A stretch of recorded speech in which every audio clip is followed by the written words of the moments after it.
بسم الله يا ساتر. المثل يقول خذ الطويلة وضمها وخلي القصيرة لأمها، لكن اليوم عبد الوهاب السايع لا قال لك القصيرة حتى هي ضمها. هذا السلوم هتقول لكم معليش. طبعا اليوم درت دورة في حوش عبد الوهاب تبارك الرحمن، فقابلتني الكوجينة بتاع عبد الوهاب تبارك الرحمن على التشطيب على الجو، يعني اللهم صل على النبي. طبعا لما سألت عبد الوهاب تطلع لي كوجينة بيد وصناعة ليبية من شاب ليبي تبارك الرحمن عليه. فلما انت تلقى دقة وحلاوة والتشطيب باللون اللي انت تبيه، ما عادش تخمم انك انت تدير مخزن عندك شقة كانت ضيق، ما عادش تفكر مرة واحدة بالقصص هي. شوفوا تبارك الرحمن على كتر القجورة، وهنا يجي السلوم. طبعا السلوم هدية مع الكوجينة قال لكم تبارك الرحمن. هنا نشوفوا في المرش المعتم في كل مكان باهي نولع ضيق.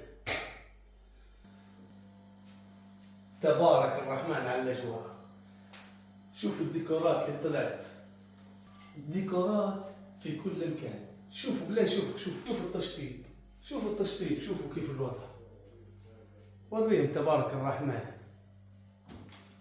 اللهم صل على النبي. يا ودي شباب بلادي والله تبارك الرحمن عليهم، نسأل الله ان ربي يبارك لهم. ما شاء الله هذه كيف ما تباه قال لك عادي في كل مكان لك جرات وساع الدنيا. نسأل الله ان ربي يبارك لاخونا مجدي الباشا. مجدي طبعا ما يبيش يطلع في الصورة، لكن مجدي قداش المتر؟